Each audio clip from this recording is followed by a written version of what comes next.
ओम साई राम। सभी को मेरा प्रणाम। बाबा के भक्तों को हमेशा प्रणाम और बाबा की हमेशा जय जयकार। तो बाबा, आज की ये वीडियो हम शुरू करते हैं पहले अपनी एक प्रार्थना के साथ। तो बाबा, हमेशा सबकी रक्षा करना, सबके दुखों को दूर करना, सबको संकटों से बचाना, हर परेशानियों से दूर करना, उनके दुख दलिद्रों को दूर भगाना, उनके हर काम काज में रोज़गार में खूब तरक्की देना, उनको उनके बच्चों को अच्छे रास्ते दिखाना, उनकी हर परेशानियों को दूर करना। इसी के साथ हम वीडियो को शुरू करते हैं। जिन्होंने चैनल को लाइक शेयर नहीं किया, सब्सक्राइब नहीं किया, तो प्लीज़ उस चैनल को सब्सक्राइब कर दीजिए और बाबा के ऐसे ही चमत्कार आप सुनते रहिए और साथ में जुड़ते रहिए, क्योंकि बाबा के चमत्कार बहुत हैं। और अभी अभी तो एक नया चमत्कार हुआ है जो कि सबने सुन लिया होगा। जो जो साईं भक्त हैं वो तो अपडेट रखते हैं बाबा के चमत्कारों की, पर जिनको नहीं पता उनको मैं बता देती हूँ कि अभी कुछ दिन 2 दिन पहले की बात है ये कि उत्तराखंड से एक बच्चा अपनी मम्मी के साथ आया है और वो बाबा के दर्शन करने आया था। उनकी मम्मी ने बताया कि उस बच्चे को 12 साल से एक आंख से नहीं दिखता था और उसका चश्मा लगा हुआ था और उसको चश्मे के बिना कभी नहीं दिखता था। वो द्वारका माई में खड़ा हुआ था और बाबा के दर्शन कर रहे थे दोनों। तो अचानक से बच्चे ने देखा कि एक बहुत तेज़ रोशनी आ रही है और उसकी आँख की तरफ बढ़ती चली आ रही है और उसकी आँख में वो रोशनी चली गई। तो बच्चा अचानक से डर गया और घबरा कर रोने लग गया। तो मम्मी ने पूछा क्या हुआ, तो उसने कहा बाबा की तरफ से मेरी मेरी आँख में एक रोशनी गई है। और जब उसने आँख मल के रोते हुए देखा तो उसे सब कुछ दिख रहा था। तो उसकी मम्मी ने कहा कि चश्मा लगाने की ज़रूरत है, तो उसने कहा नहीं, मुझे सब कुछ दिख रहा है। और वो बहुत घबरा चुका था, क्योंकि देखो हम लोग बड़े हैं, हमें बाबा के सारे चमत्कार पता है और हमारे साथ बाबा कब क्या कर जाते हैं तो कई बार हम भी डर जाते हैं, घबरा जाते हैं कि हमारे साथ अचानक ही क्या हुआ है। तो वो तो एक छोटा सा बच्चा है और बाबा का वो चमत्कार देखकर पूरी शिरडी में अभी बाबा की जय जयकार हो रही है। ओम साईं राम सभी कर रहे हैं और ये तो हमेशा से होता ही रहेगा। बाबा के ये एक चमत्कार नहीं है, हज़ारों चमत्कार हैं। बहुत सारे चमत्कार मैंने अपनी वीडियो में बताए। ऐसे बहुत सारे हज़ारों करोड़ों लोग होंगे जिनके साथ बाबा के चमत्कार हुए हैं। तो आप में से भी कुछ लोग ऐसे होंगे जिनके साथ चमत्कार हो रहे हैं। जो भी दुखी बाबा के घर पे दर पे जाता है उसके दुख बाबा ज़रूर दूर करते हैं, क्योंकि बाबा ने हमेशा अपने भक्तों के दुखों को दूर किया है शिरडी नगरी में रहकर।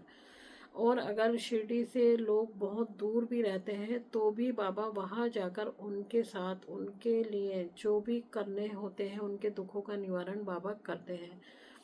तो जो बाबा को दिल से मानता हो, सच्चे मन से मानता है, सच्चे भाव से मानता है, उसके भाव को देखकर बाबा चाहे कुछ भी हो, कहीं पे भी हो, बाबा ज़रूर आते हैं मदद करने के लिए। तो कौन कौन मानता है कि बाबा ने उनके साथ चमत्कार किए हैं, तो कमेंट में ओम साई राम ज़रूर लिखना, क्योंकि बाबा का ओम साई राम पढ़ के बहुत अच्छा लगता है। और बहुत सारे लोग तो मुझे भी कमेंट करते हैं कि बाबा से प्रार्थना करना, बाबा से हमारे लिए बोलना कुछ कि बाबा उनकी मनोकामना जल्दी पूरी करें। तो बाबा जो जो इस वीडियो में लाइक करता है, कमेंट करता है, तो उसके दुख आप ज़रूर दूर करना। उसको जो भी परेशानी हो, घर की, फैमिली की, बिजनेस की, जॉब की, कुछ भी दिक्कत हो, उसकी बाबा हमेशा दूर करना और उसके ऊपर अपना आशीर्वाद ज़रूर बना के रखना, क्योंकि बाबा हमेशा आपका आशीर्वाद ही हम लोगों को चाहिए, आपका प्यार चाहिए, आपका साथ चाहिए। और बाबा आपके हाथ में हमारी डोर है, ये हम आपके ऊपर छोड़ चुके हैं। अब आप देखो कि अच्छा करोगे या बुरा करोगे। बुरा करोगे तो भी खुश रहेंगे, अच्छा करोगे तो भी खुश रहेंगे। हम बाबा आपके चरणों में ही रहने वाले हैं, हम कहीं नहीं जाने वाले, चाहे आप जो मर्जी करो। तो बाबा को हम लोग दिल से मानते हैं, आप लोग भी दिल से मानते हो। इसमें अब जो मेरी जो वीडियो बनती है, मैं अपने मन से अकेले में शांत होकर आप लोगों के साथ बात करती हूँ, मुझे कोई डिस्टर्ब करने वाला नहीं होता और ऐसा लगता है कि मैं आपसे नहीं बाबा से बात कर रही हूँ और सामने मेरे बाबा बैठे हुए हैं और मैं बाबा को देखकर, सोचकर, आंखों में ध्यान लगाकर बाबा से बात करती हूँ। ऐसा लगता है कि आप लोग नहीं, बाबा हैं सामने।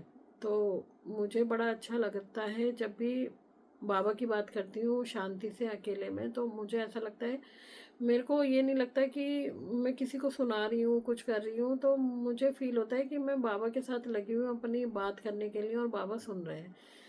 तो मैं चाहूँगी कि बाबा ऐसे ही सबके दुखों को दूर करता रहे। अभी 15 नवंबर को जनकपुरी में एक साई संध्या है, जिसमें शिरडी से बहुत सारे लोग आ रहे हैं, और उस साई संध्या में मैं भी जाऊँगी। और अगर आप लोगों को भी आना हो तो आप भी आ सकते हो। और उसमें बाबा के भजन कीर्तन बहुत होंगे, और बहुत अच्छा लगता है जब बाबा के भजन सुनती हूँ ना बैठ के। पहले बाबा के भजन साई संध्या बहुत होती थी और हर कोई कराता था। आजकल लोगों ने साई संध्या करानी बंद कर दी है, बाबा का नाम लेना बंद कर दिया है, क्योंकि कहते हैं ना, दुनिया में जहाँ भी कुछ बहुत फेमस हो जाता है, बहुत नाम शुरू कर देते हैं, दिखावा शुरू कर देते हैं, तो लोग भी उधर की तरफ ही भागने लगते हैं। तो साई संध्या जो हर घर में होती थी, हर दूसरी जगह पे सुनने को मिल रही होती थी कि आज वहाँ पे बड़े सिंगर आ रहे हैं, बड़े गायक आ रहे हैं, और शिरडी में भी साई संध्या का माहौल बना रहता था।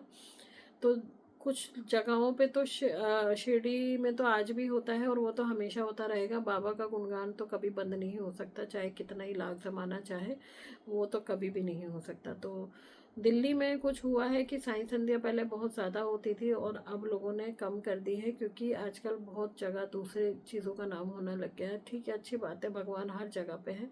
बाबा ने तो बोला ही था कि सबका मालिक एक, कितने ही भगवान हो, कुछ भी हो, सब एक ही हैं। चाहे वो शिव हो, राम हो, चाहे वो कोई भी भगवान हो, खाटू श्याम जी हो, नीम करोली बाबा हो, गुरु जी हो, सारे भगवान एक ही हैं, और कोई बुरा नहीं है। मैं किसी को बुरा नहीं बोलती, क्योंकि सभी संत हैं। और जो शिव, विष्णु, ब्रह्मा विष्णु महेश है, वो तो जानी जान है, भगवान है। और हमारे बाबा तो हमेशा हर रूप में दिखते थे लोगों को। एक बारी जब काका साहब ने बोला कि बाबा मुझे काशी जाना है और काशी में गंगा स्नान करना है, तब उन्होंने, बाबा ने उनको वहीं पर ही गंगा निकाल के दिखाई कि तू कहाँ कहाँ भटकेगा, सारे तीर्थ एक तरफ और शिरडी का धाम एक तरफ। तो जो जो शिरडी जाता है तो उसको सारे धाम वहीं पर ही हो जाते हैं। ऐसा नहीं है कि मैं नहीं जाती, मैं भी सब तीर्थ जाती हूँ, पर मुझे बाबा के सिवा कुछ दिखता ही नहीं है, और बाबा ही मेरे लिए सब कुछ है। आस्था सब में है, पर विश्वास बाबा में है, क्योंकि मेरा जो विश्वास है वो सिर्फ बाबा में है। और मैं अगर जब भी कुछ मांगती हूँ या कुछ बोलती हूँ तो शिकायत भी करती हूँ तो बाबा से करती हूँ। बाकी सब जगह मैं जाती हूँ और मत्था टेकती हूँ, भगवान से प्रार्थना भी करती हूँ, सबके लिए करती हूँ, पर बाबा के लिए जो मन का विश्वास है वो कभी ख़त्म नहीं हो सकता। तो कहते हैं ना कि किसी ने मुझसे अभी पूछा था कि गुरु का क्या रोल होता है, गुरु क्यों ज़रूरी होते हैं, गुरु क्यों बनाने चाहिए। तो आपको, जैसे हमारे साईं सचित्र में भी बाबा ने एक अध्याय में लिखा है, दूसरा अध्याय है, जिसमें बाबा ने लिखा था कि काका साहब बोल रहे थे कि मुझे घर जाना है तो मैं किस रास्ते से जाऊँ। तब बाबा ने उनको दो रास्ते दिखाए थे कि तुम अगर इस रास्ते से जाते हो तो इसमें जंगल में तुम्हें भेड़, भेड़िए, शेर, जानवर सभी मिलेंगे। अगर तुम इस रास्ते से जाते हो तो तुम्हें ये रास्ता बिल्कुल सीधा तुम्हारे घर तक पहुंचाएगा। तो जो हमारे गुरु होते हैं, जो हमारे संत होते हैं, वो हमें रास्ता दिखाते हैं, हमारे रास्ते बनाते हैं। और अगर हमारे रास्तों में कोई दिक्कतें, परेशानी, प्रॉब्लम होती है तो उन चीज़ों को वहाँ से हटाकर हमें अच्छी जगह पे दिखाते हैं। तो कई लोगों ने, आजकल तो सभी के गुरु हैं, सभी भगवान को मानते हैं और सभी गुरु का भी पालन करते हैं। गुरु तो हमारे भगवान श्री राम के भी थे और भगवान श्री कृष्ण के भी थे। तो गुरु तो सबने ही बनाए थे, और बिना गुरु के कोई भी नहीं पढ़ाई विद्या होती हमारी, बिना गुरु के ज्ञान नहीं मिलता, बिना गुरु के हमारे काम नहीं होते। तो बाबा भी वही हमारे गुरु हैं, जो हमें रास्ता दिखाते हैं, हमारी सारी परेशानियों को दूर करते हैं। तो ऐसा नहीं है कि गुरु के बिना मुक्ति भी नहीं मिलती, गुरु के बिना ज्ञान भी नहीं मिलता। तो बहुत सारी चीज़ें बाबा ने साईं सचित्र में बताई हैं। जिनको बाबा के बारे में पूरी जानकारी नहीं है और जो जानना चाहते हो तो वो साईं सचित्र को ज़रूर पढ़िए, क्योंकि साईं सचित्र में बाबा का पूरा वो लिखा हुआ है कि बाबा कब कहाँ पहुँचते थे, क्या क्या उन्होंने प्रक्रिया करी थी, कहाँ पे शिरडी में उन्होंने अपना रहना सहना, भिक्षा मांगनी, किन किन लोगों से वो रोज़ बात करते थे, रोज़ मिलते थे, वो सब साईं सचित्र में लिखा हुआ है। और साईं सचित्र का एक 16वां अध्याय है। अगर आप भी किसी परेशानी में हो या आपको लगता है कि मेरे घर से कोई समस्या नहीं दूर हो रही, तो बाबा का एक 16वां अध्याय है 2 छिपकलियों का, जिसमें वर्णन किया हुआ है कि 2 बहनें छिपकलियों के रूप में कैसे एक दूसरे से कौन सी जगह से आकर शिरडी में उनका मिलाप होता है। और बाबा को पहले ही ज्ञात होता है कि एक बहन शिरडी औरंगाबाद से आ रही है और एक बहन शिरडी में है, और वो तांगे में उसके खाने की थैली में पहुंचने वाली